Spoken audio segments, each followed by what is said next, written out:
back after the lunch. I know that now it's a bit tough. Once we eat, we are already maybe we'll have a nap, a short nap. But I'm really happy to share with you this next campus panel with full of young professional experts coming from different places, representing different organizations with different expertise as well. And during this panel, we will tackle the international approach to mainstreaming human rights and gender security policy and practice. Please feel free also to come closer if you want to, because it's full of spaces, so as you feel more comfortable. So I just want to, as we have different experts and time to be short, I just want to give you a really short introduction. So human rights, and here in Ukraine, I just want to mention an important accomplishment that has been done. Just a second.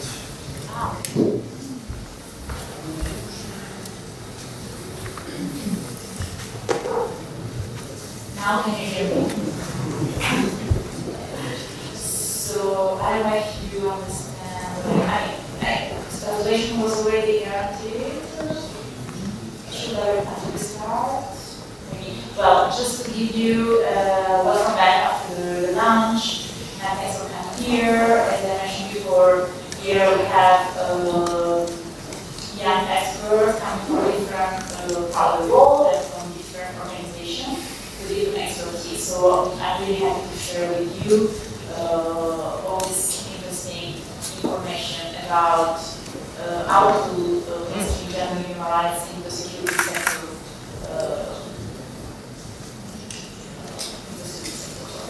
So what I want to say is that we talking about human rights. I know that 2014 here in Ukraine is quite recent, I would say. Now it's 2017. After 1 year, the government signed this national human rights plan. And I think it's an important achievement here. So we have already a national plan, human rights, and which way we can implement this plan. What I found entirely challenging is that we don't have a parallel budget action plan. So in which way we can make sure that all the different goals and as well activities that are mentioned in this plan can be implemented as well. So this is one, I would say, point that from one side I want to also really highlight, by the way, how important it is that just 1 year later, 1 year after the revolution of 2015, this plan is being signed, approved, and the implementation part started as well. So in the plan, as also in other international agreement, are mentioned an important goal that needs to be reached and achieved. Today, in this panel, we will have international best practice share. We will see the different approach to international agreement or the role of civil society as well. So I hope that you will join us with your questions, recommendations, as are really crucial for us. So please participate. So now the first speakers is Graziella.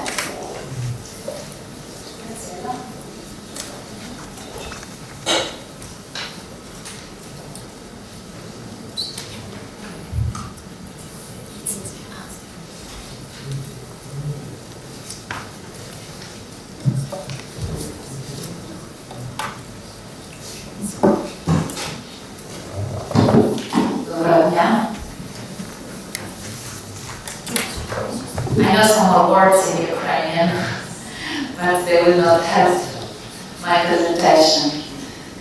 I work for the Office for Democratic Institutions and Human Rights of the OSCE. The office is based in Warsaw, Poland, and aims at supporting OSCE participating states, including Ukraine, in achieving their commitments in the sphere of democratic institutions and human rights. I'm very pleased to be joining this panel today, and I'm very thankful to the organizers of this event, especially to DCAF and the Razumkov Center. We have been cooperating over the course of the years, especially on security sector reform and gender. And my presentation is going to give you a brief snapshot of the current state of affairs within the international community when it comes to promoting gender-sensitive security sectors. So I will start by illustrating some of the challenges related to the integration of a gender perspective into the security sector reform. And these are challenges which at the same time also constitute entry points for change and for reform. So the first one is deep-rooted stereotypes and discrimination. We know that the institutional cultures of the security sector agencies very often reflect the bias, the stereotypes which are already embedded in the society. So the challenge is to create gender-sensitive security institutions in societies where inequality or discrimination exist and thrive. But at the same time, the entry point is also the fact that security sectors, by becoming more representative institutions within the society, can also help to effect change, and also challenge those stereotypical views and discriminatory practices. So the security sector, by integrating human rights and a gender perspective, can also play an active role in dismantling these stereotypes. Another challenge which is very often encountered when working with security sector reform is indeed the lack of understanding of why a gender perspective should be incorporated. Very often this is seen as an import from the West, something that should be done because so are the foreign donors demanding to do. Therefore, gender issues are often relegated to the bottom of the list when it comes to prioritizing reforms.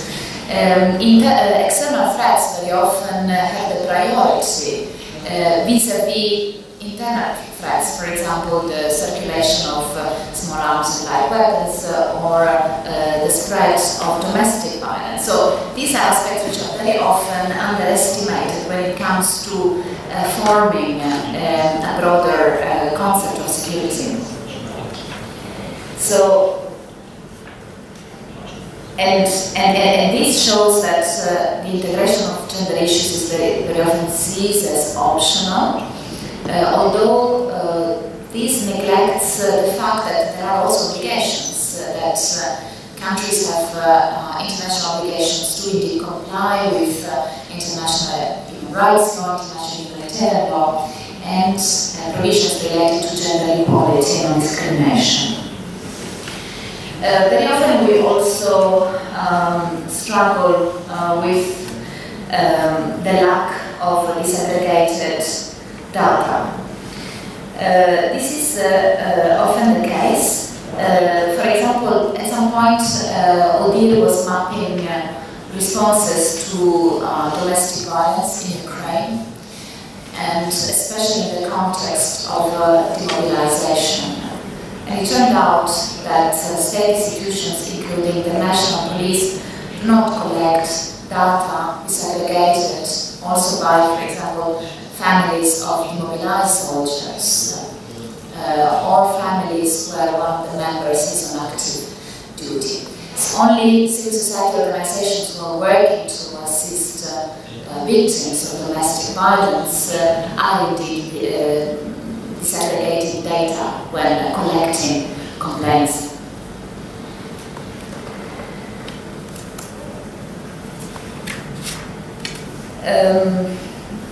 It is also widely agreed that local ownership of any reform is the bedrock for their success, is a factor for their success. Very often this is seen as a tick-the-box action, so a form of compliance.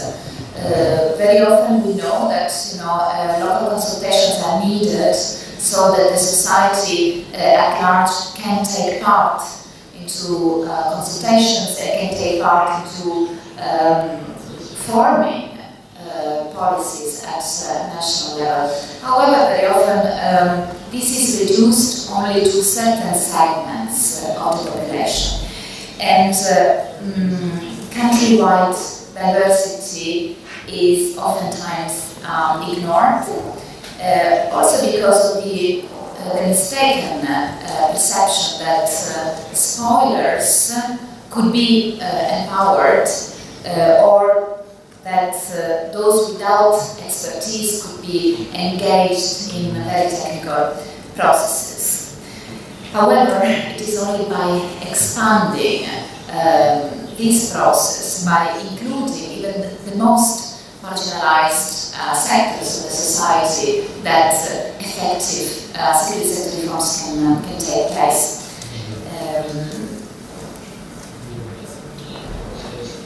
You see the quote here. Unfortunately, I don't have the slides in Ukrainian, and I promise to next time to submit a version in Ukrainian.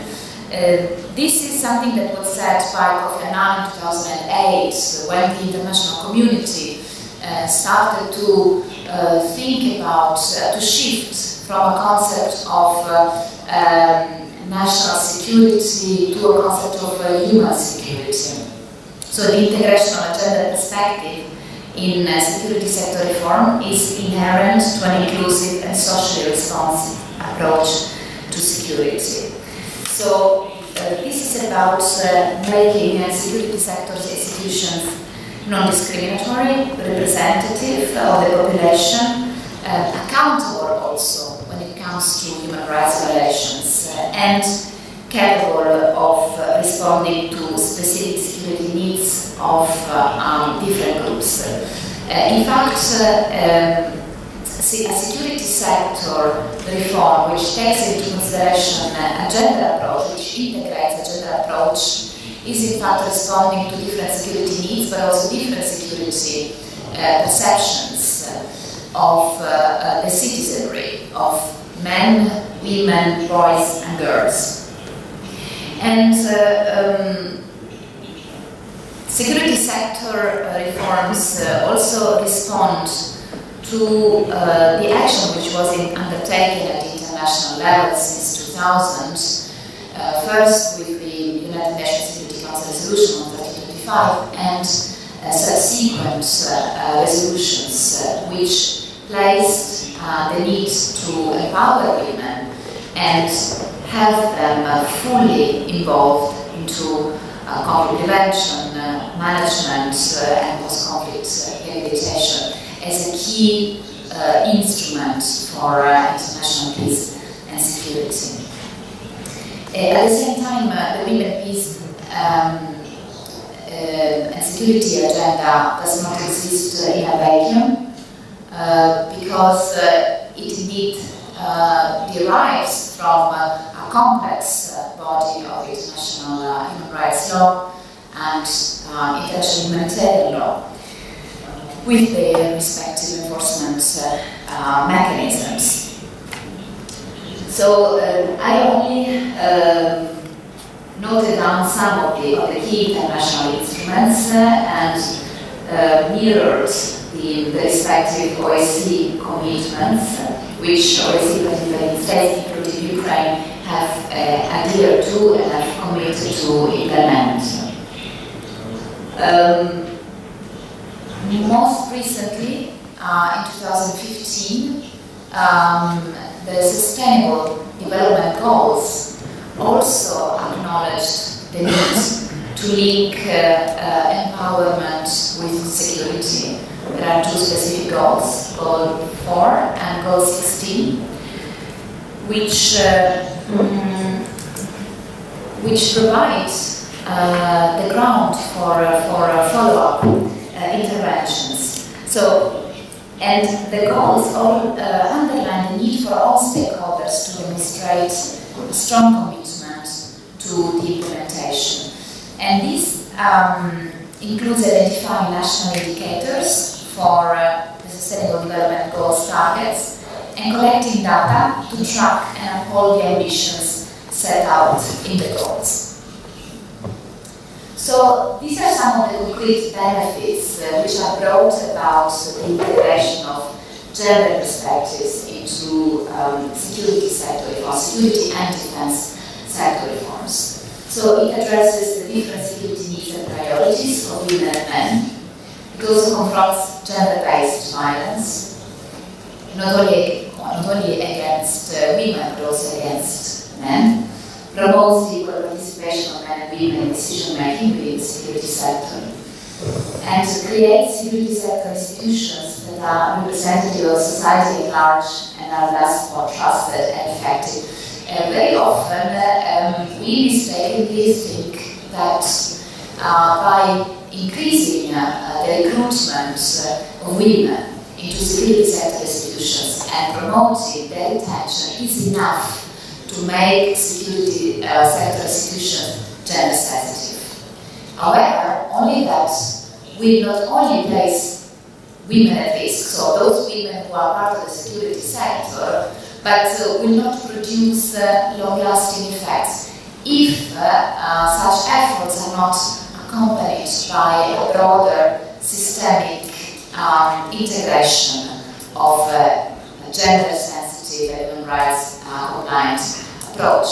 It is something that should be done holistically, starting with awareness raising on the needs on why this is needed, continuing with education, reforming the legal and policy frameworks, and working on the effective implementation and access to justice. Other benefits include stepping up the role of the other side of the security sector, both external oversight by, for example, national human rights institutions, but also the internal oversight of the security sector. It establishes that the security sector should be locally owned and sensitive to the needs of all parts of the community. And finally, it will be a step forward towards the compliance with international standards. As I mentioned earlier, this is a complex process. This is something that cannot be done within the span of a year or months. Reform is a constant process which requires commitment, which requires political will, and which covers normative policy, budgetary frameworks. It covers procedures, the planning, the recruitment, retention, promotion, performance evaluation, cause of contacts, equality provisions, constant training, and also encompasses the integration of a gender perspective into the operations, in the delivery of security services, in the implementation of defense strategies, and in addressing violence and abuse within the security sector and also by the security sector. The OSCE has been, and especially COVID, has been engaged in Ukraine for many years now, and has stepped up its efforts starting from 2014. At the moment, the program on human rights, gender and security is supporting the national police in improving its investigation towards sexual gender-based violence. We have partnered with the national police and with the educational establishments of the Ministry of Interior and conducted already 2 training events, one in Kharkiv and one in Odessa last year and this year, mixing both academicians, professors of the Ministry of Interior's academic institutions, and practitioners, investigators. and getting them together to look at the challenges that they face while investigating cases of gender-based violence. The ODIHR is also cooperating with the Human Rights Directorate of the National Police, which is recently established and which also focuses on enhancing the human rights compliance of the police. We conducted recently in May a training event for the Directorate, which also served to map possible follow-up interventions. We are also cooperating with the General Staff of the Armed Forces on increasing the prevention role of military commanders to domestic violence that is suffered by families of soldiers in active duty and demobilized soldiers. So, as a result of a series of consultations, we produced a set of recommendations which tackle the strategic level, but also the operational and tactical level of military commanders, and provide suggested recommendations on how commanders will preventively integrate the prevention of domestic violence into their work. So these are some examples on how gender could be integrated in the security sector, very general, awareness raising and training, gender-balanced recruiting policies, appointment of gender advisors, promoting adequate working environments, active and well-implemented sexual harassment and discrimination policies, and provisions so that women can have access to career advancement and retention and mentoring systems. When it comes to ODIHR's thematic priority in the fields of the integration of human rights and a gender-sensitive approach to the security sector, we support participating states in developing a national action plan, revising existing plans, and implementing them.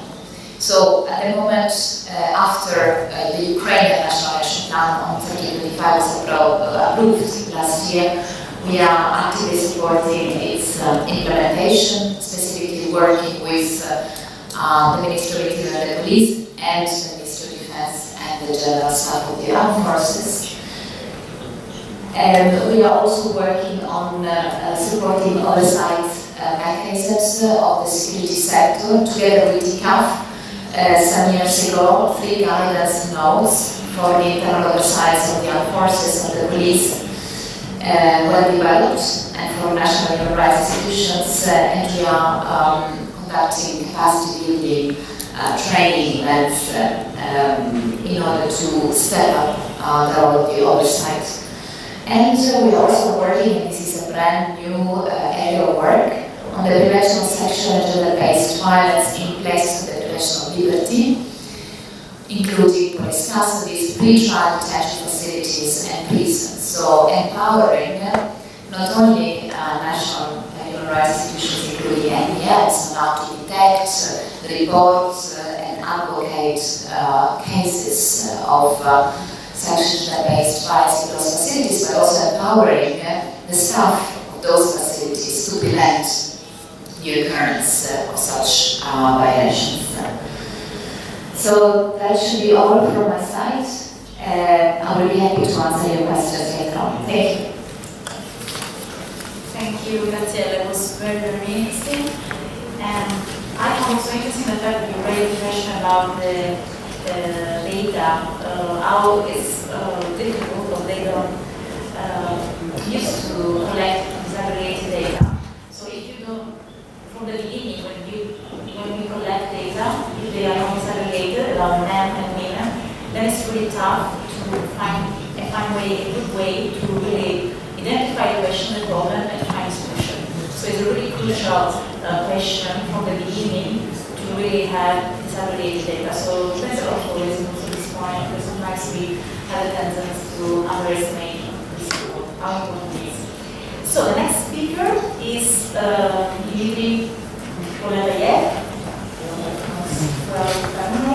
program coordinator, SRM Europe, Secretary at IDO.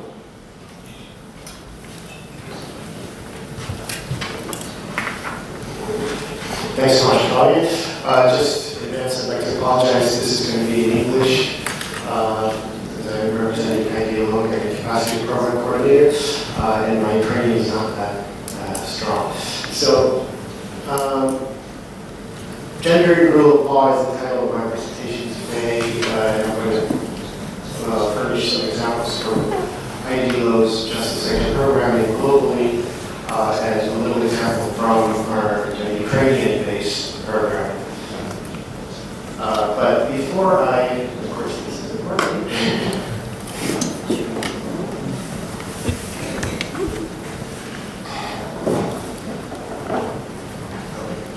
And before I move on to the substance of the presentation, allow me to spend a couple of minutes just introducing you to who we are, because not a lot of people actually know what IDO is, what we stand for, and here it is. We're the only intergovernmental organization that is exclusively devoted to promoting the rule of law.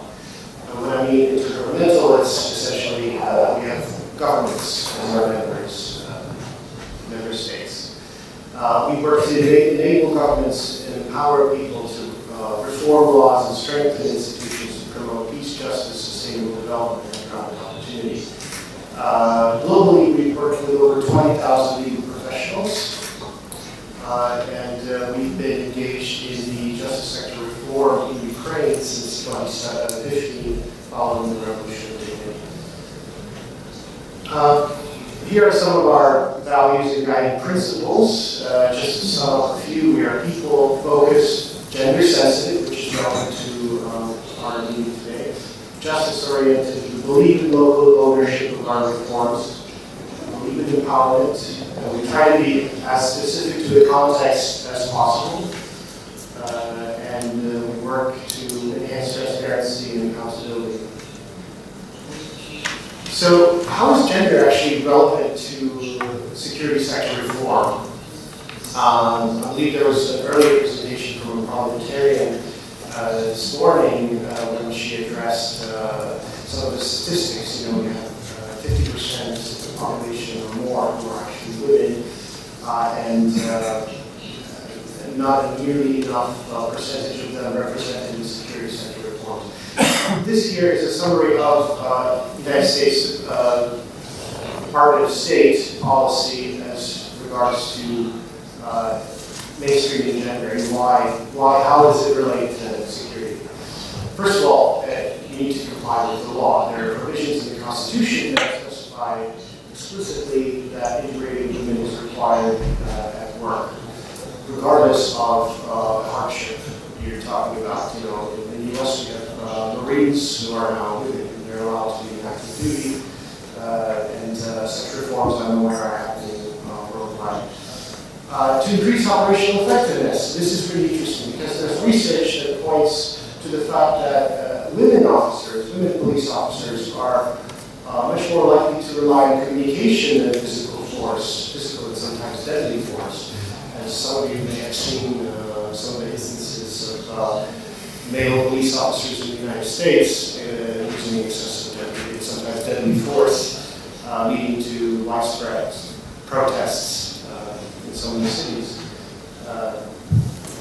And so women are much more likely to de-escalate potentially violent situations because they rely on communication more. Then finally, to increase access to justice. This is one of our core missions as IDO, as I will show you later. Sexual and gender-based violence survivors are much more likely to report crime incidents to women officers than male officers. And as a result, integrating them into law enforcement really increases that reporting rate and provides that access to justice that we're also interested in.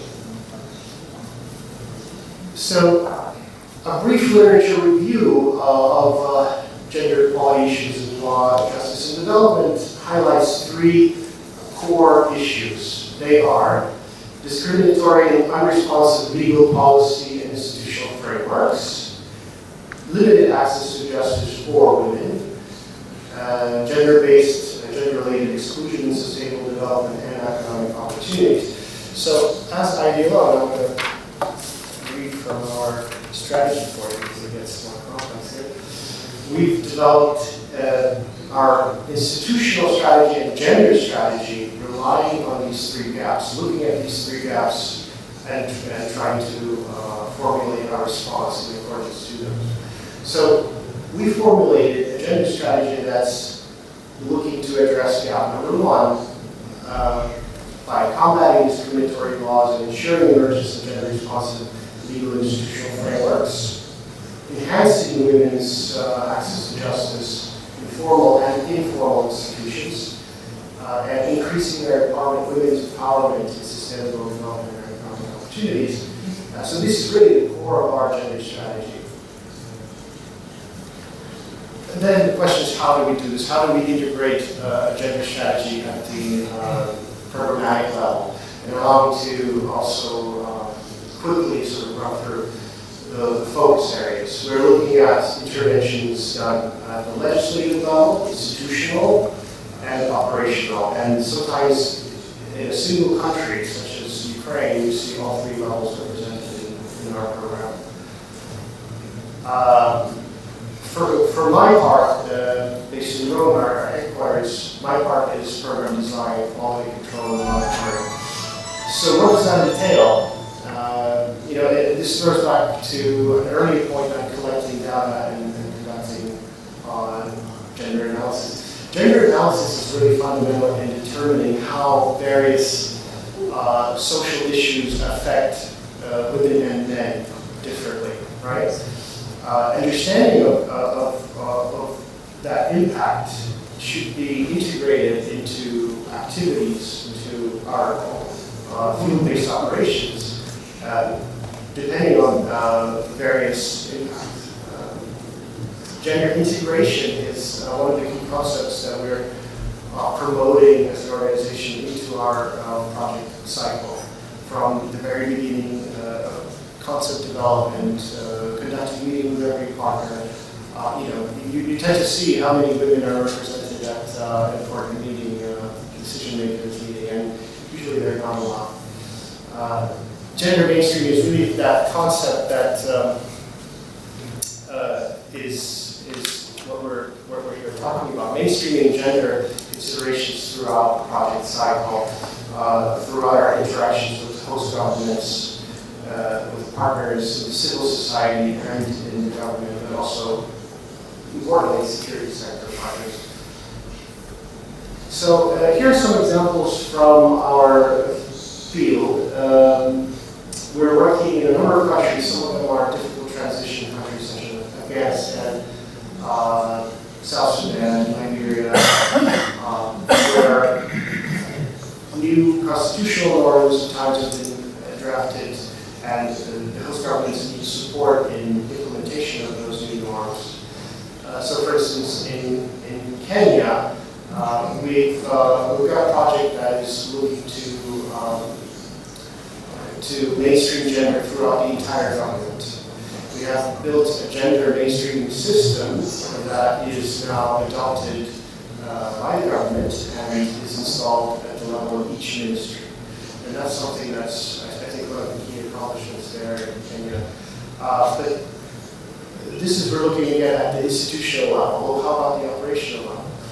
In Mongolia, we have a high incident rate of sexual and gender-based violence. And we have a program that is looking to coordinate partners to establish codes of conduct and SOPs, operating procedures, to ensure coordination among security sector protection professionals as well, shelters, to provide survivors of SGDB due care. SGDB stands for sexual and gender-based violence. So, as you can see, the list of countries goes on.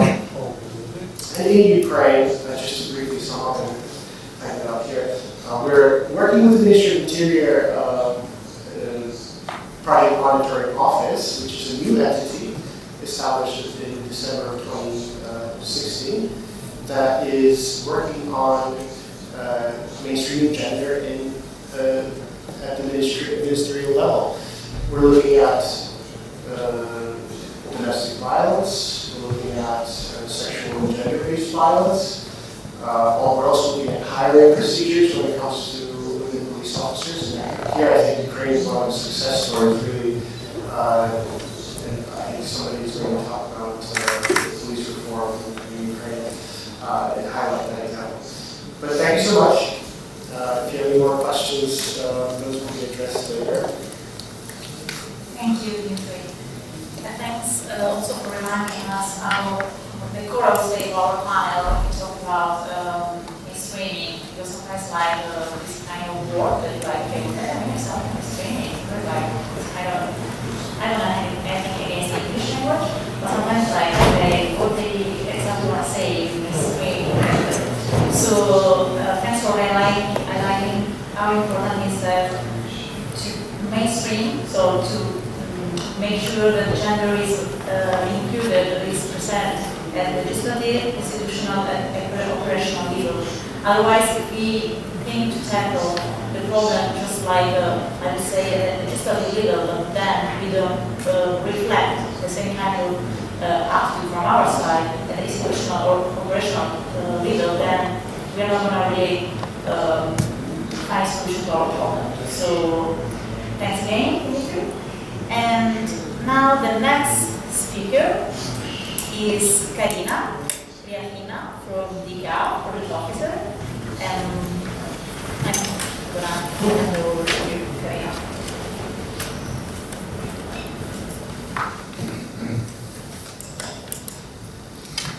Hello, everyone.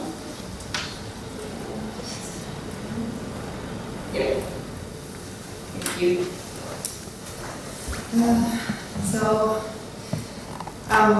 I know after lunch is a difficult time. I try to keep the slides, so hopefully it's not too heavy.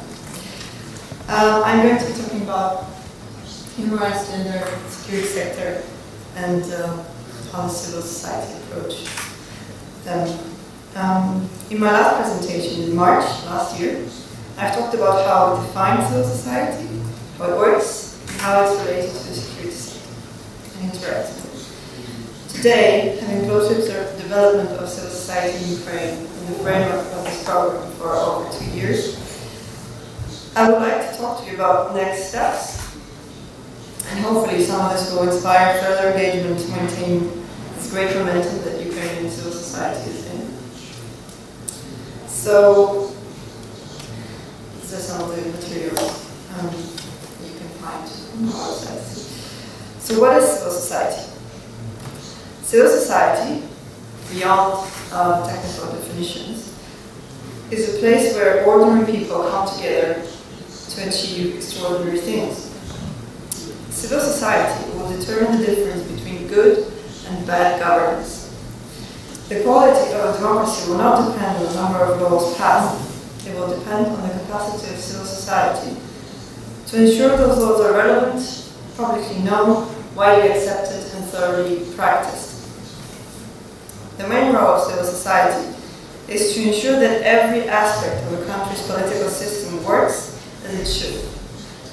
In other words, it has a massive responsibility in good governance and a huge role in policy and practice.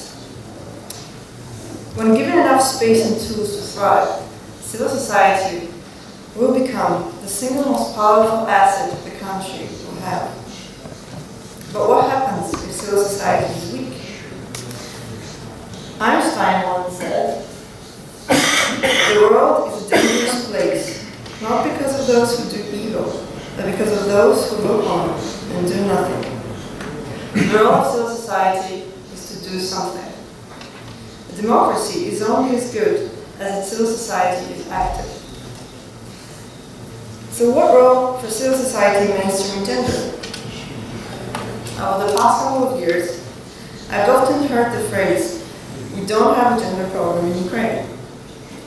This kind of statements, as mentioned before, not only come from the gender-shy security sector, but also from the Ukrainian citizens, parliamentarians, government officials, and even from civil society itself. I'm here today to tell you that everyone has a gender problem. There is not one single country in the world that does not have a gender problem, no matter how developed. We all have a long way to go in fully understanding what gender equality really means. As the latest report of the United Nations High Commissioner for Human Rights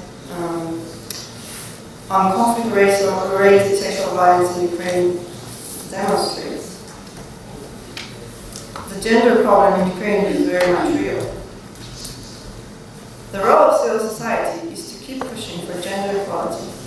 A good starting point is the SSR and Gender Toolkit that you can find on our website, www.ukrainesecurity.com. This is also a good starting place to look for basic information on human rights. In the last decade, the progression of gender equality has been hampered by many things, but I would like to underline the two most common misperceptions: numbers and culture. Like most things in good governance, gender equality quotas are a tool. They are not an end in themselves. I would like to emphasize that further and constant engagement for gender equality is needed, especially for researching, fighting, and promoting other, better, more adapted approaches to gender equality. Culture is another obstacle for gender equality. Shifting cultural norms is a tremendous undertaking, which is usually met with violent opposition, because it often poses a direct threat to collective and individual identity. Cultural identity is important, no doubt. However, we tend to forget that culture is not something static. It needs to evolve and grow along with society. Most of all, it needs to be questioned. This is a task of civil society.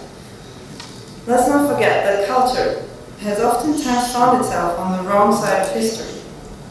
More than a task, this is a duty. Cultural change is a process that takes time over a very long period of time. Well over the average lifespan of any long-term program, and even sometimes the civil society organization itself.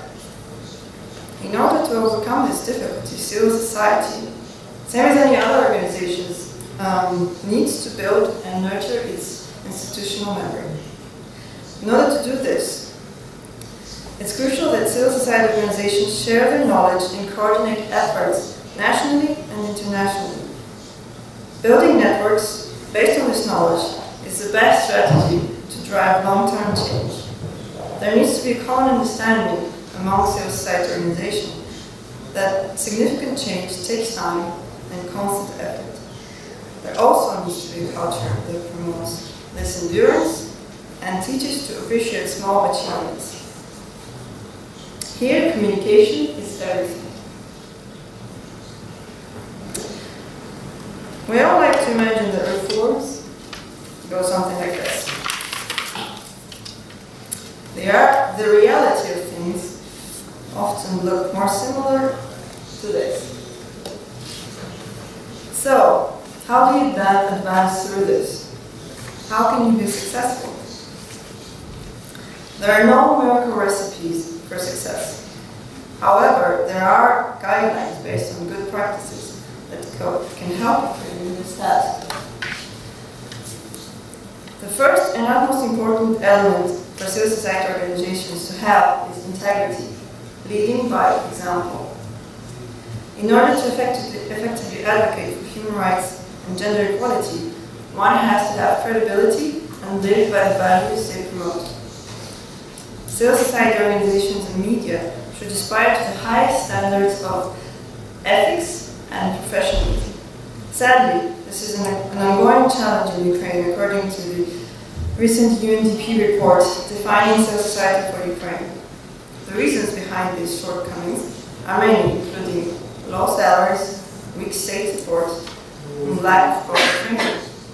Further engagement and perseverance are needed in this area.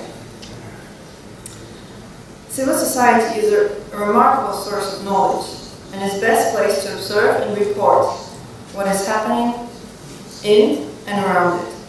More research is absolutely crucial to ensure reforms go in the right direction and right decisions are taken at the right time. Innovating in the face of difficulty and adapting good international practices to local context should be highly encouraged within and by the civil society. Over the last couple of years, in the framework of Ukraine's reforms, many laws, projects and programs have been approved and put into place by the Ukrainian government in coordination with the civil society and international community. They are all steps and foundations for Ukraine's development. Making sure they are good steps is the duty of civil society. It's vital that these reforms and the stakeholders implementing them are overseen, monitored, and evaluated. Initiatives such as the strategy for facilitating the development of civil society in Ukraine up to 2020 and the National Strategy for Human Rights of 2015 are in critical need of close monitoring and evaluation.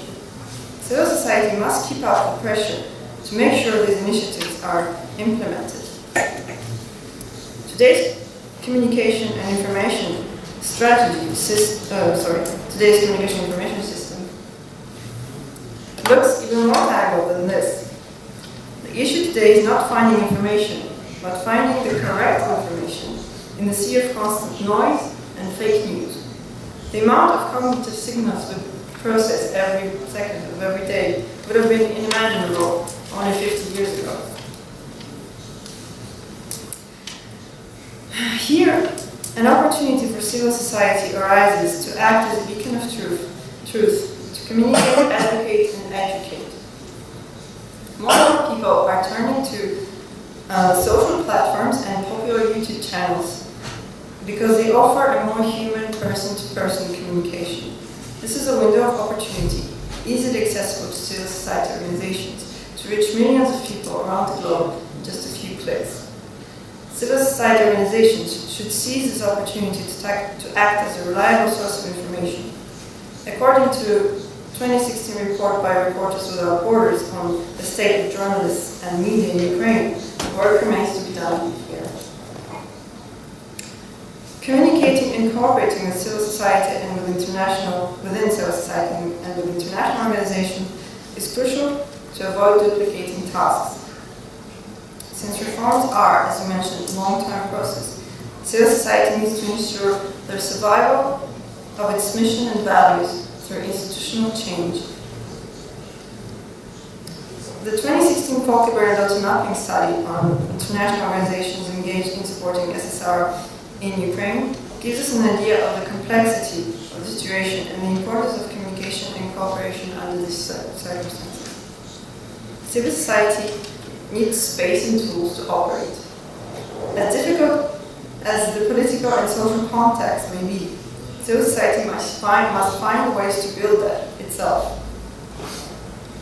In times of informational chaos, civil society's great ally is the media. Despite the abundance of information outlets out there today, conventional media still have the monopoly of information in some places, especially in rural areas.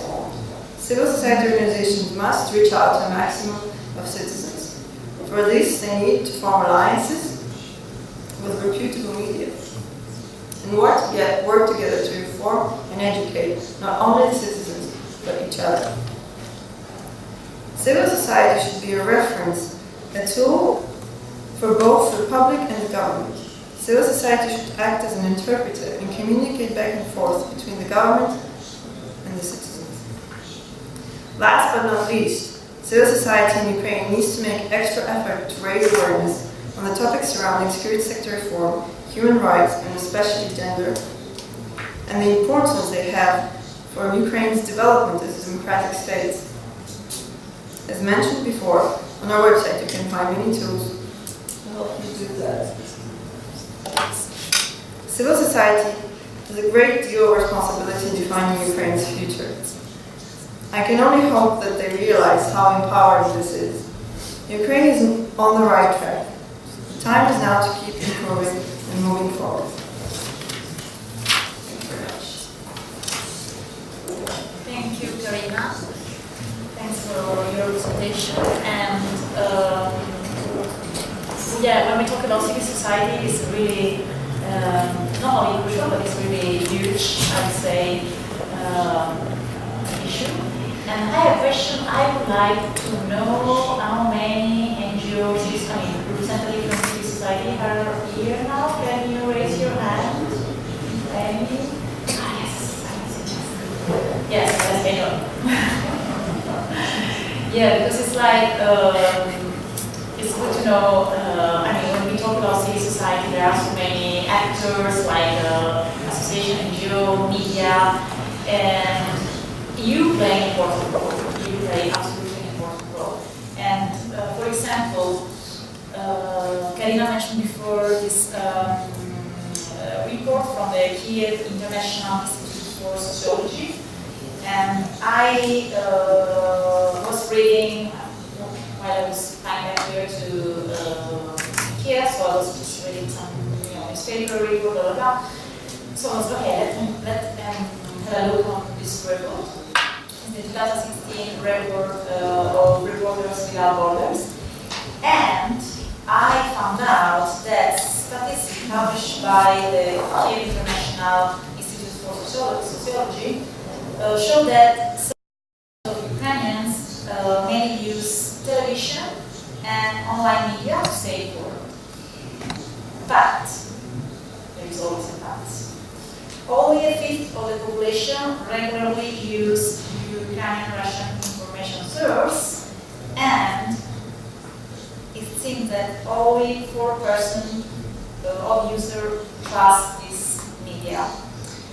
It is really, really small part of the population, I'd say. So I think that it's important, the role of media, to make sure that they can, as you said in your presentation, be vocal below. Just like, okay, what we found out, let's communicate and let's make sure that people can really hear us. But then it's like, even if I can do the maximum of the effort, that they will trust me, it's also a bit tricky.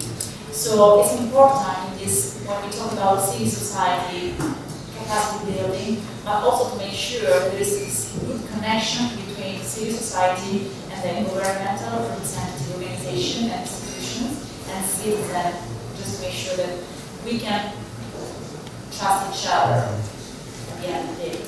So thanks for raising your hand, first of all. And now we have the next speaker. She just goes to me. Jenny is from Technology. Yes, this could be a good also exercise.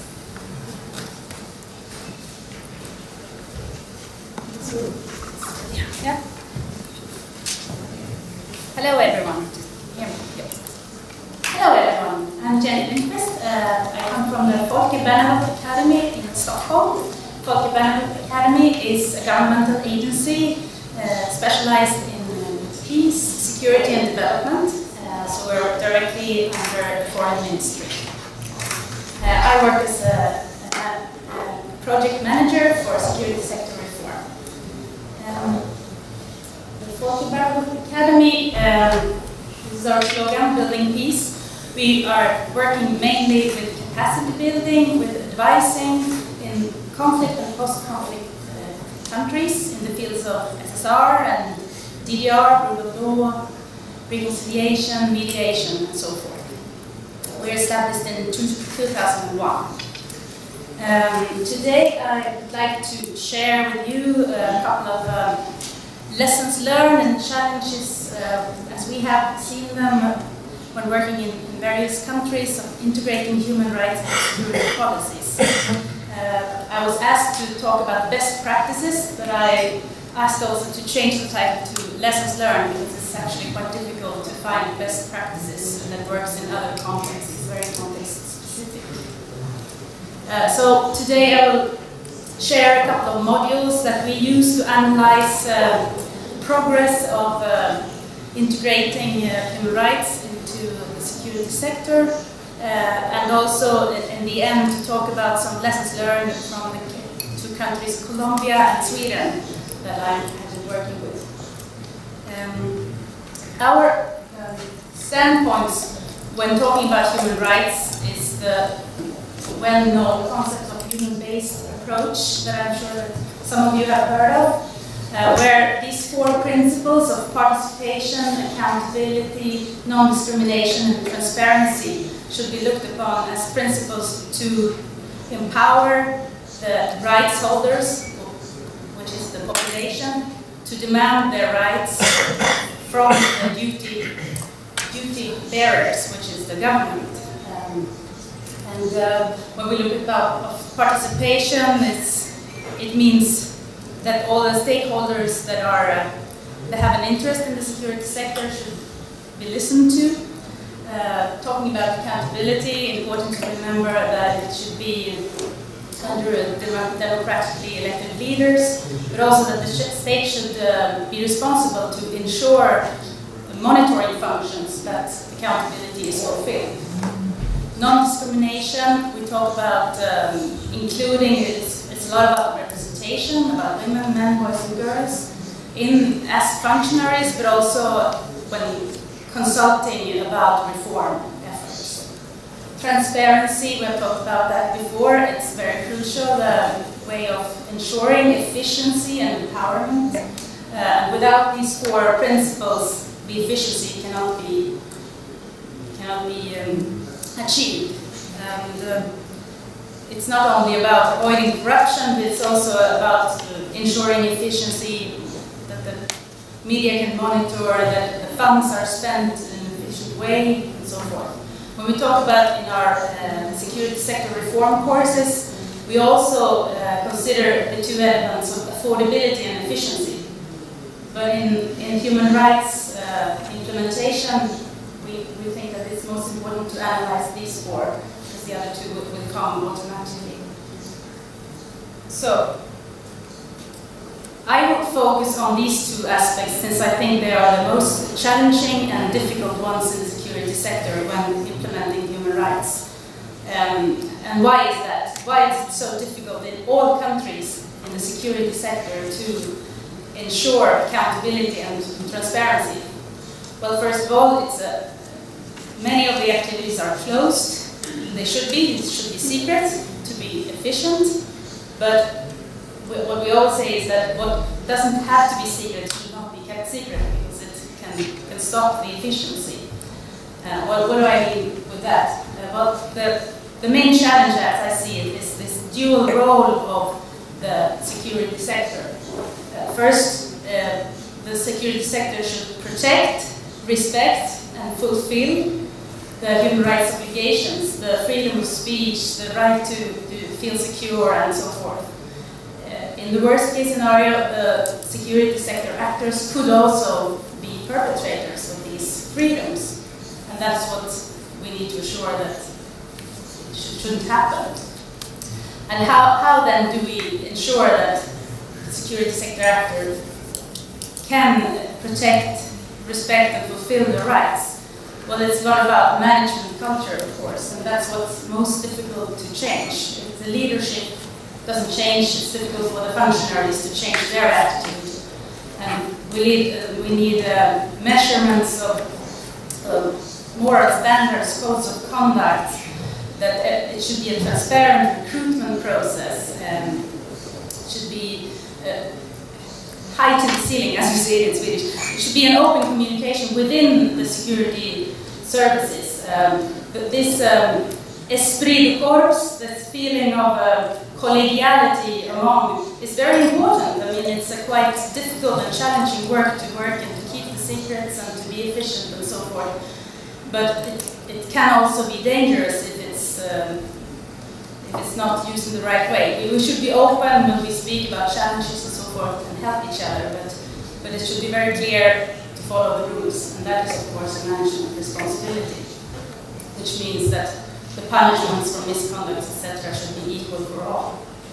And to have the benefits then of having all these clear mechanisms introduced in security sectors? Well, the most important benefit is that the social contract, as we call it, the contract between the citizens and the security sector, that the people trust the security sector, feel proud of it, want to leave information, they trust that it's being kept where it is, and so forth. And that's a long-term commitment from both sides. Another important benefit, of course, of respecting human rights and the rules of the game within the security sector is that one is qualified for the international partnership, so to speak, between different security services in nearby countries. This is maybe not a dream scenario, because but what I wanted to show with this picture was after a terrorist attack in Sweden a few months ago. The police was very appreciated for its efficiency and service to find the accused person, and the people demonstrated their appreciation by putting flowers on all the police cars, and you can see small children talking to the police guys and thanking them for their great job and so forth. Some tools that we in FBA have produced to assess how well we measure these, if the security sector is fulfilling its human rights obligation. These are some tools. I know some colleagues also presented other tools, but this is in our assessment framework. To have a good system of accountability that not violates for the sake of security, for example, really clearly establishes when is it allowed to wiretap citizens and do surveillance and so forth. To have employee protections, to introduce whistleblower functions, and to encourage reporting of misconduct, also by management. To have this predictability of what is allowed and what is not allowed for me as a serviceman. Oversight, we have touched on that quite a lot earlier. To have sufficient resources allocated to oversight. To have regular audits, to have civilians in management positions. And also another important is to see how attractive is this service for international partnership. As a success story, or some lessons learned from Colombia that I have studied during last year. So Colombia has been for civil war for the last 52 years. It's still struggling with its security sector, but the last 15 years have done quite a lot to improve the human rights. They started 15 years ago when there was a big scandal of body counts. For example, and they understood that without changing the attitude within the service, we will not be able to combat the guerrillas and to achieve peace. So they started a big investment in training of the military personnel in human rights. They changed the intelligence services. A lot of people were fired and had trainings in human rights and another kind of attitude. There was a new education system. There were new control measures introduced, and there were reconciliation centers and also protection of the servicemen who felt also that they were in a dangerous situation many times. They increased the presence of the police in the countryside and many other actions. Also, they were given more resources in the intelligence functions to combat the guerrilla, to feel this pride as you need to feel when you're working in the security sector, that you are not only criticized but also achieving results. And that's when they started to go down for the guerrillas. They were combating more and more. And what this has led to in the long run is this change of attitude, this change of perception from Colombian security sector actors. They used to see the guerrillas as terrorists only, until they understood that we cannot kill them all. We have to start working together and try to get a peace deal, which was signed in November 2016. So here it's a brief update of what was being done. And And I would say that without this change of perception, the peace deal would not have been possible. There are still some complaints, of course, still a lot of things that Colombia should do to comply with the human rights obligations. There are still human rights activists that are having problems for being persecuted and so forth. But a lot of people have returned to, a lot of previously displaced persons have returned to where they used to live and so forth. And the ratings and international ratings of transparency and accountability have increased. So I don't know if you can see the map here, but Colombia is, but it's the green dot in the northern Latin America. It's on the same level according to Transparency International, who's monitoring the defense sector at Sweden actually.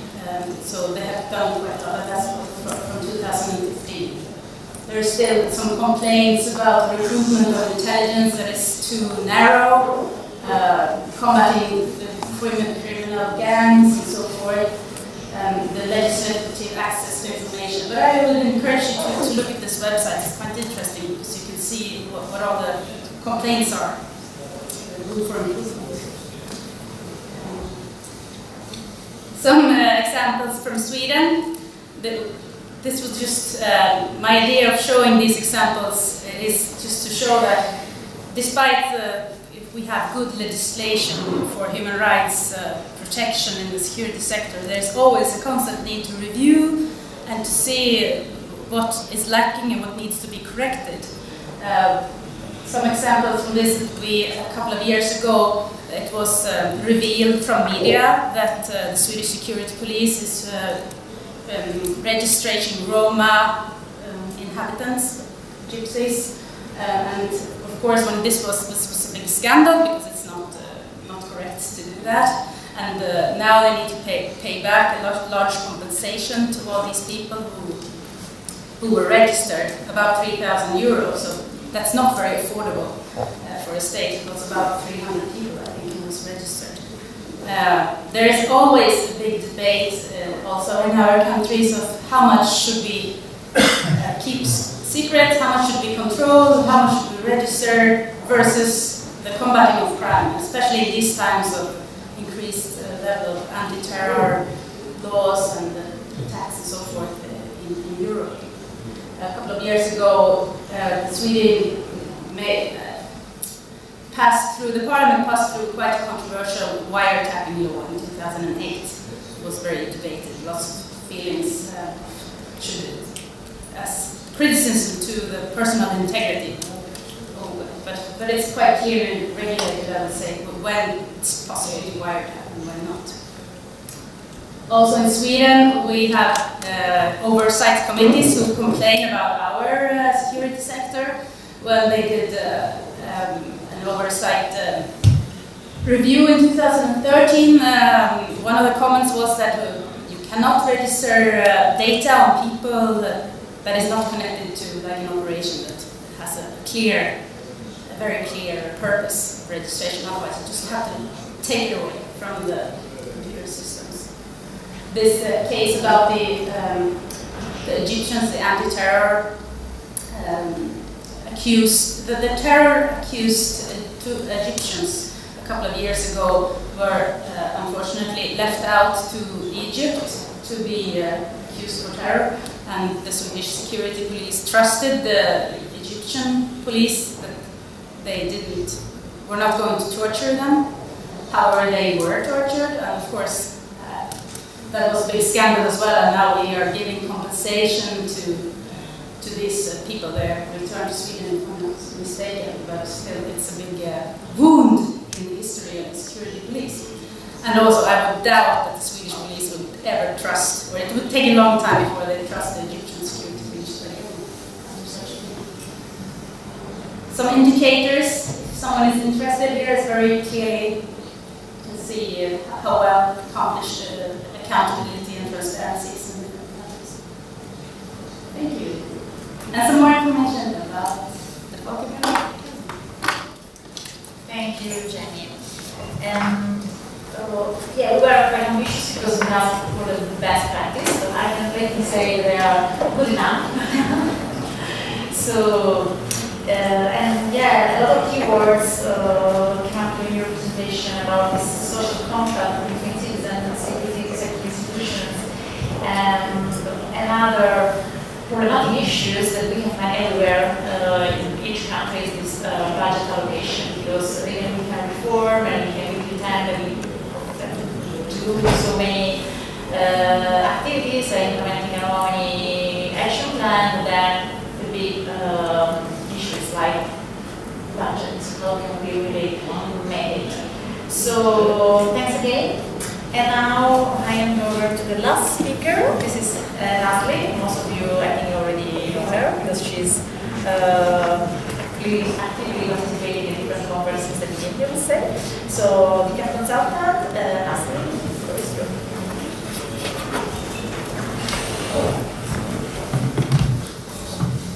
Thank you, Claudia, for your introduction.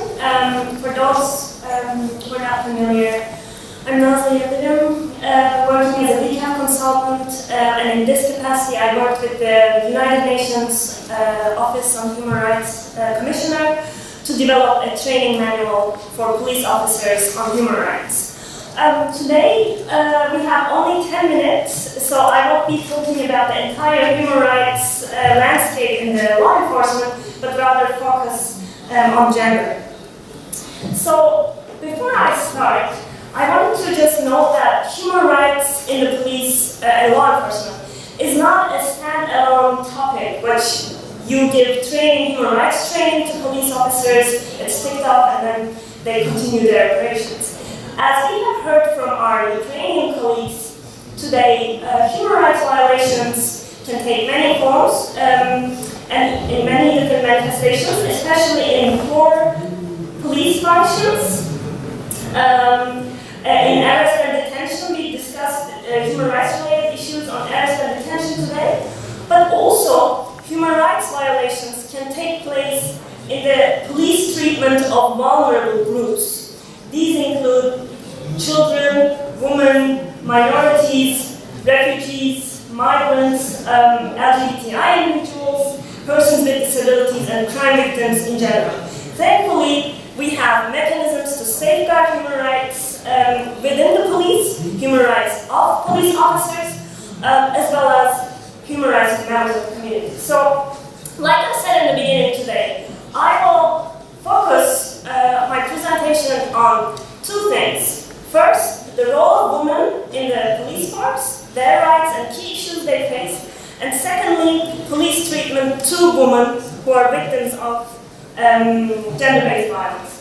So, women in the police service, my fellow speakers on this panel talk today about recruitment and gender equality and gender representation, which I agree to the fullest. And the national police in Ukraine, I have heard that 30% of the most recent statistic was that 30% of the patrol police composed of women, which is great. But we should also note that gender representation and women should take part in not only in patrol police duties, but in all ranks of the police. We should see this aim for a more equal representation of women. And one other thing that we often pay less attention to is the retention, because the standards don't, stop and everything is not okay when you recruit women, when you achieve 30% mark or a higher mark, and then you don't care how those women officers are treated within the police service. Are they happy? Do they have equal career prospects? Do they feel safe? Can they complain about harassment and discrimination and stereotypes to their police officer, to their supervisors internally?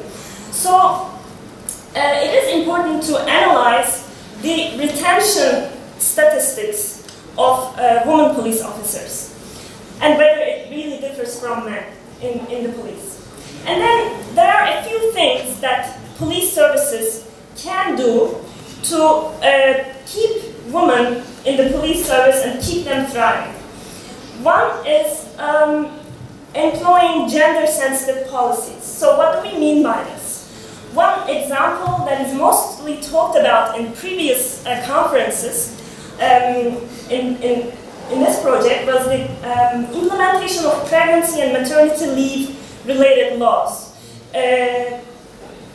That, I remember, was a bit of a discussion in Ukraine. Another issue is flexible work arrangements within the police for the women police officers. Those who are pregnant, if they demand and if they agree, can move temporarily to less risk positions and more administrative for a while until they're ready to get back to their original positions. Or flexible working hours for newly mothers, and so on and so forth. And we also talk about, it's also important to provide adequate facilities and equipment for women, and this could be as simple as uniforms for pregnant officers. But this is just a few select examples of gender-sensitive policies targeting women in the police service. One other thing is, of course, that the police services should pay attention to is discrimination, combating gender-based discrimination and harassment within their services. So for that, they have to have clear policies, code of conduct, mandatory staff training on what gender-based discrimination is, and how to report those incidents and report them safely, and the internal complaint mechanisms to protect the rights of the women police officers. And also effectively combat stereotypes and biases against women police officers, which I also remember that was raised in our previous conferences, that women police officers in Ukraine are largely depicted as by the media as, this beautiful face of Ukraine, which they can be, but there was less focus on their competence as a law enforcement officer on equal ground with their male counterparts. So, this was just a selection of some important standards, but now when it comes to actual implementation, I will refer to you to two important toolkits so that police services can find concrete strategies for recruitment and retention of women, checklists for implementing sexual harassment policies or developing sexual harassment policies, or what a gender training for the police should include. You can all find those in the two decaf toolkits on gender and police reform and integrating gender into internal police control. They're written in a very practical, simple manner, which can be not, of course, copy-pasted, but adapted into your local context. So that was the part with the women in the police force. I will now talk about gender-based violence in Ukraine a little bit and the police response to it. So I will start with some quick facts, which I took from the United Nations country office in Ukraine, their website. They found out that 90% of gender-based violence in Ukraine is committed against women. They also found that at least 22% of all women in Ukraine is victimized in some way or another based on their gender.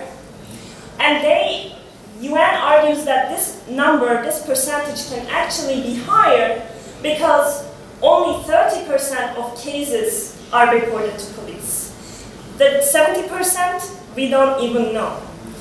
And this actually, the last statistic, 30% of gender-based violence cases reported to police actually collaborate in line with the recent Razumkov survey finding that the trust to police is only around 30%.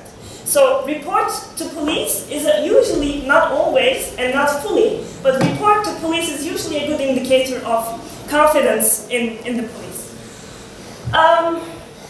Based on these facts and prevalence of the topic, the United Nations Committee on Elimination of Discrimination Against Violence published a list of recommendations last March, basically 3 months ago, that to Ukrainian authorities, especially criminal justice institutions and law enforcement agencies, that they should deliver gender-sensitive justice and gender-sensitive law enforcement services. But what do we mean exactly by gender-sensitive response or gender-sensitive law enforcement? Of course, I have only maybe a minute to explain this slide, so I cannot talk about it in detail, but some of the institutional measures that police services can take to be more gender-sensitive in responding to victims of sexual offenses or domestic violence and so on, is that they can establish dedicated units for investigations and victim assistance with gender-balanced teams. They should train their police officers on assistance to diverse types of victims. Because there is not one category of victim of gender-based violence. There are victims that are women with disabilities who are victim of gender-based violence. There are girls with disabilities. There are trafficked women who are victims of gender-based violence and who have several other concerns, and they have more hesitations when it comes to talking to police because of their status, very special situation, and so on. So police officers should be able to identify signs of abuse, especially victims with disabilities. They should be able to approach the victims with respect, with dignity, not threatening them, not judging them. They should be asking the right questions. They should be protecting the privacy of victims throughout the investigation, not only the interview stage, and so on. Of course, it's also good practice for the police services to establish cooperative procedures with different legal, medical, psychological victim assistance agencies, so that the victim does not have to go to police and all these agencies separately to explain their trauma 5 times. And while doing all that, one important aspect is also to not forget about your own police officers who are serving the victims. Because if you have a dedicated unit within the police service dealing exclusively with gender-based violence, every day, responding to incidents, responding to victims, to sexual abuse, to gender-based violence, other types of domestic violence, and so on, after a couple of months or years, you will for sure have some officers having vicarious trauma based on the incidents they respond to. So they will have stress disorders, they will have effectiveness problems, and so on. So it's also important to train the police officers on what this vicarious trauma is about and how to identify in their own colleagues the signs of trauma and how to report it safely to the senior management. And police services should ideally be providing counseling for their own police officers for stress management and so on. So, again, these were the standards, but I will now refer you to some very concrete resource materials, especially this one here.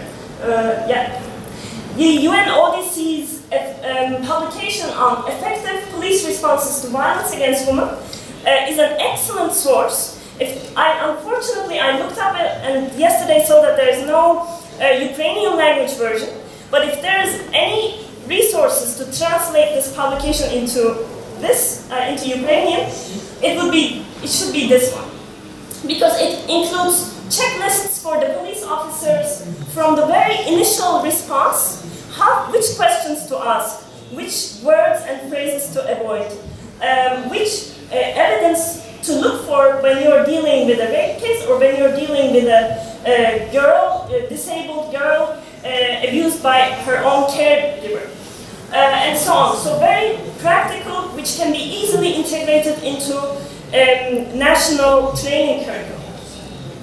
There are also other more focused sources. For instance, this one, thankfully, on Ukrainian.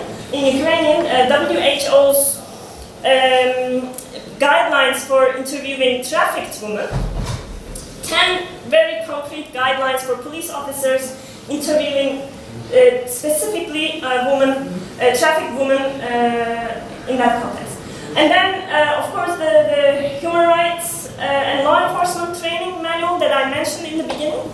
It will be published this year, and there will be chapters on police treatment to persons with disabilities, police treatment to victims of different offenses, police treatment to minorities, and how they should, in those contexts, interview and respond and support the victims, especially those who encountered violence based on their gender. And lastly, today I talked mostly about violence against women, gender-based violence against women, and I showed you the statistics that 90% of all gender-based violence in Ukraine is committed to women, but that means that 10% is committed towards men, and especially men are at risk in detention to several, gender-based violence, types of gender-based violence, including sexual violence. And this is a global problem happening everywhere, including England and Wales, where I saw some awakening statistics actually. So DCAF recently published a toolkit on preventing and responding to sexual and domestic violence against men. It also includes practical recommendations for the police to prevent and respond violence against men and categorize it correctly so that the response can be in a meaningful way. And lastly, I think in this room we all agree that police officers should treat all members of the society with absolute fairness, respect, on an equal basis, regardless of their gender orientation. And that includes LGBTI individuals. And just last month, the Council of Europe published a very practical training manual on policing hate crime against LGBTI persons. So it again included step-by-step guidance for the police to interact with LGBTI individuals, to adopt gender-sensitive language and attitude towards them. All these publications I refer to, they're not exclusively for the police. They are also very much relevant to civil society organizations and to the parliamentary commissioner, to the Ombuds institution, who are monitoring the police and who are monitoring whether the police is acting in line according to international standards, or whether the internal recruitment and retention and promotion systems within the police are in line with international standards, or whether the police is actually effective in responding to victims. So these publications, of course, the primary beneficiary are the police and law enforcement forces, but then the secondary target group is those who are overseeing and monitoring the police. So in 10 minutes, this was what I could prepare. I thank you for your attention. Thank you for your patience. This presentation will be published in in our ukrainesecurity-sector.com website, where you can access all the publications, some of them in Ukrainian local language as well. And if you have any other questions regarding the content and publications, you can always contact me on this email. Thanks again, and I look forward to your questions. Thank you, Natalie. Thank you for your energy. She has a really good energy, so pretty good. So, unfortunately, it's almost time for the coffee break, but we are open for your questions. Yes, thank you. So, Maxime.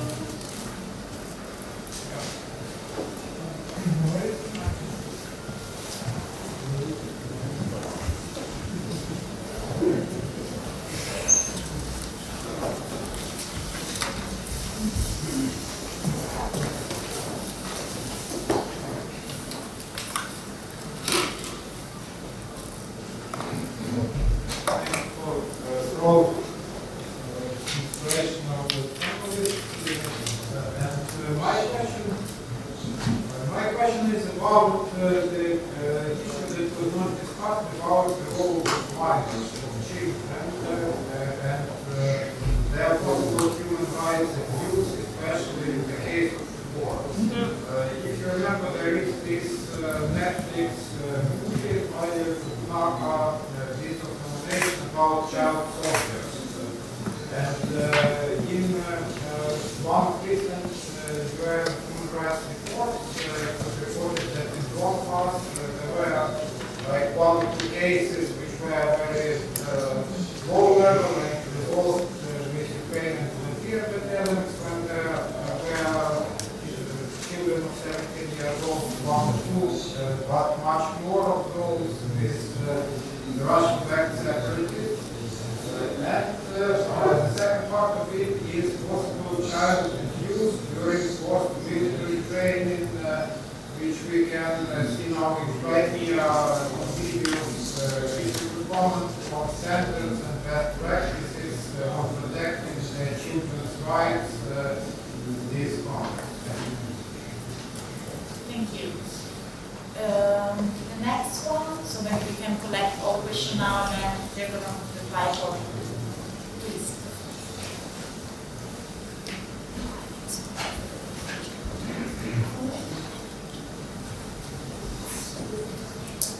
Hi, my name is Maria.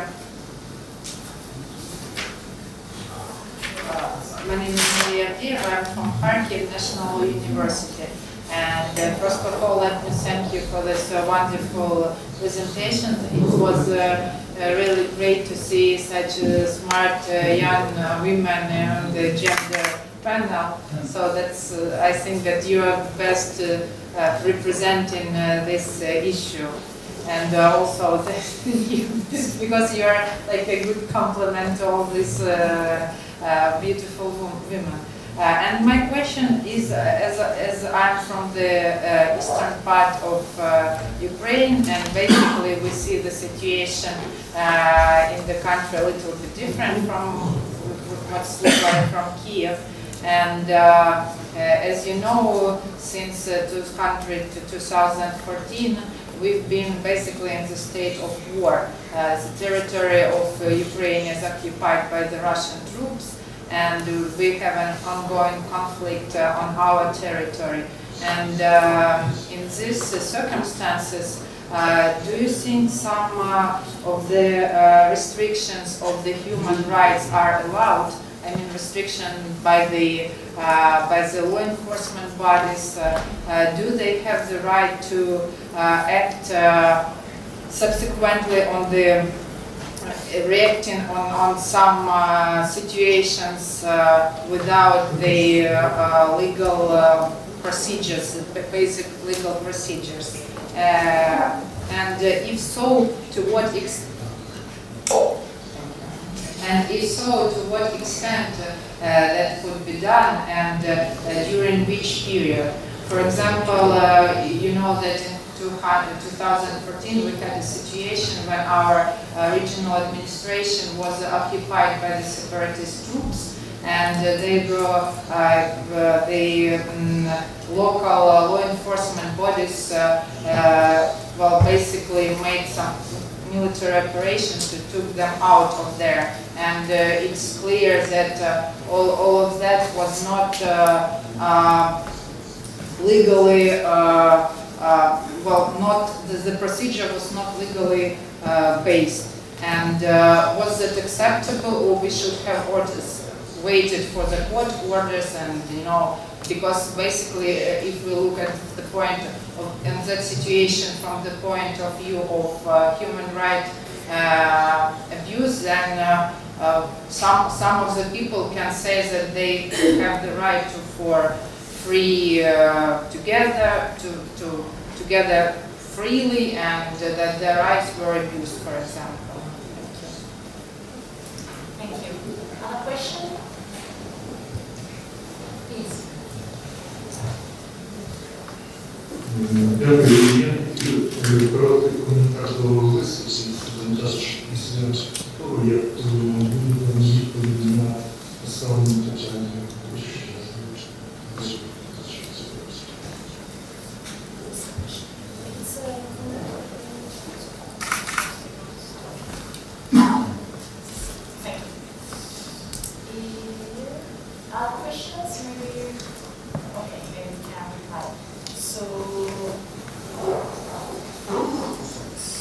I don't know, for the first question, children during war,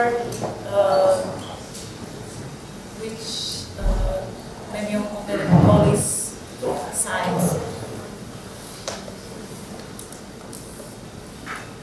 Thanks, Maxim, for your question. If I understood correctly, it was about child abuse during war and combat, those forced children who are fighting. Since my area is not military combat, armed forces and rights within that situation, I can't say specifically, these are the international standards. Obviously, it's a rights abuse. Obviously, as far as I know, Ukraine is part of the UN Convention on the Rights of Children. But I don't know if Ukraine is also a party to the optional protocol on the prevention of violence, abuse, and exploitation of children. That protocol gives more detailed rights, the optional protocol to the Child's Rights Convention, basically.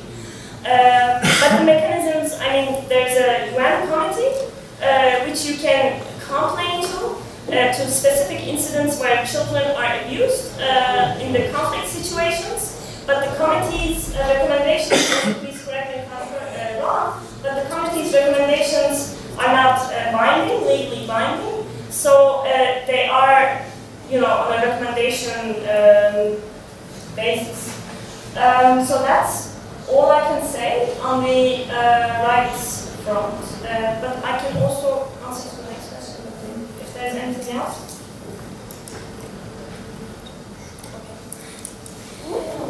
On your question on the derogations, I'm not a legal expert, but I have actually, if I understood your question correctly, again, are you talking about the European Convention of Human Rights, derogations from Ukraine's obligations to that convention?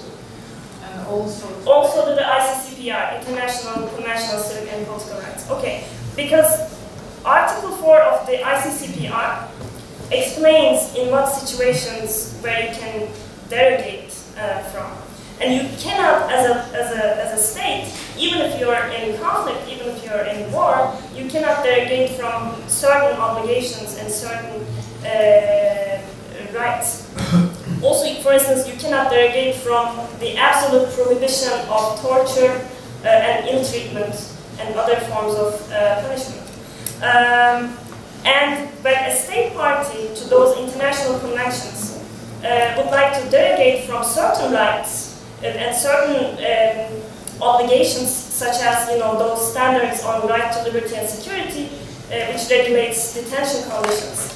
Yes, you can, as far as I know, yes, you can derogate from those obligations, but you need to justify it very well. You need to give a time limit, and there should be mechanisms to monitor what measures are taken when you derogate from those articles. So that's all I can say from an international conventions perspective, but from the national perspective, derogation, what happens in the national mechanisms, I won't be able to say. thank you, Nasli. Of course, it's like sensitive situation, and most of the time they are really instrumentalized, so it's a bit tricky, of course, at least to reply to that. Maybe just for the next question. Thank you. Дякую. Мене звуть також Прав, науковою лабораторією знаходжусь інституту інформатики і права. Я вдячний вам за ті виступи, презентації, які ви надали, механізм напрямів, можливих напрямів формування сектору безпеки і оборони. Однак я хочу дещо прокоментувати те, що не було включено в ваших виступах з точки зору вже і практика, і теоретика, тому що мені в свій час прийшлося займатися і питаннями гендерної політики, і менеджменту секторі безпеки, ми хотіли би звернути вашу увагу на два моменти, які, думаю, є актуальними при здійсненні реформної політики. Насамперед, щодо проведення політики в Україні. У нас правова база в Україні до цього є. Наприклад, стаття 24 Конституції України, вона проголошує рівність всіх перед законом і відсутність привілеїв і обмежень за різними статтями галузями сфери діяльності, в тому числі і застави. Однак питання все-таки проблематичне, і воно стояло у нас на порядку денного нашої держави з моменту отримання незалежності і розбудови сектору безпеки з 90-х років. На що мені, на мій погляд, потрібно в першу чергу звернути увагу при проведенні нової політики? Коли мені приходилося розмовляти із представниками громадськості в цій сфері, то їхнє бачення проведення політики – це встановлення відповідних квот, що, на мою думку, не є ефективним. В свій час мені прийшлося були колективи, які включали в себе жінок. Однак, коли якісь виникали екстремальні умови, звичайно, жінки відходили на другий план і питаннями мінімізації якихось загроз займалися за роки. Чим це було викликано? Тому що в той час, де і зараз, не були виконані такі умови, як напрацювання професійно-кваліфікаційних вимог до кандидатів на заняття тої чи іншої посади. Тому, на мій погляд, при проведенні гендерної політики, цей критерій напрацювання професійно-кваліфікаційних вимог до будь-кого, хто претендує на ту чи іншу посаду, має бути основним. І, звичайно, не мають бути якісь обмеження за статусом. В першій сесії виступала представник парламенту, і вона сказала, що жінки на Сході на рівних борються з агресором. Це погляд зі сторони, коли вона поховала там середині, то вона має трошки іншу допомагу, тому що і жінки, і чоловіки мають різні підходи і різні можливості фізіологічні до вирішення тих чи інших завдань. Деякі завдання є такі, які можуть вирішити лише чоловіки, а є такі жінки.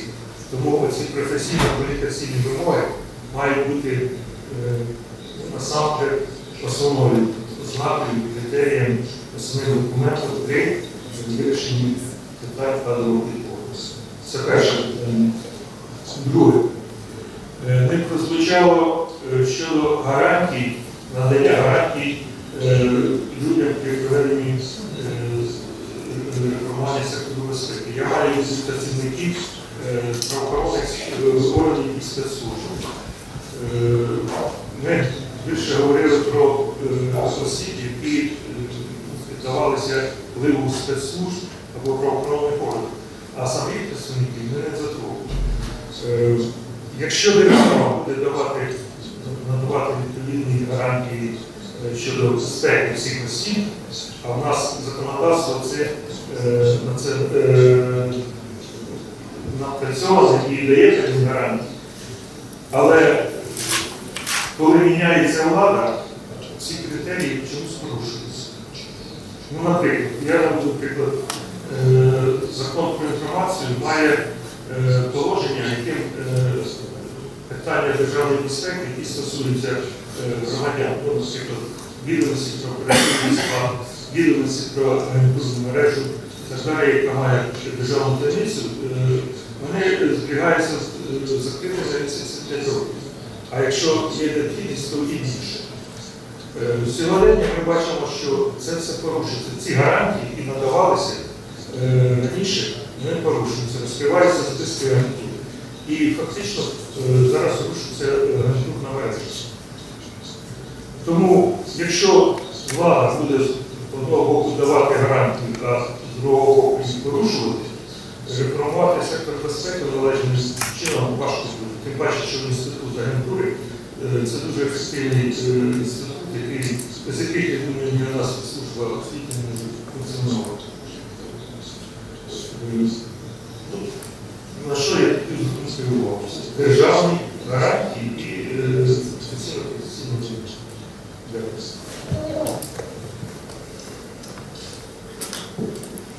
Thank you so much for your comments.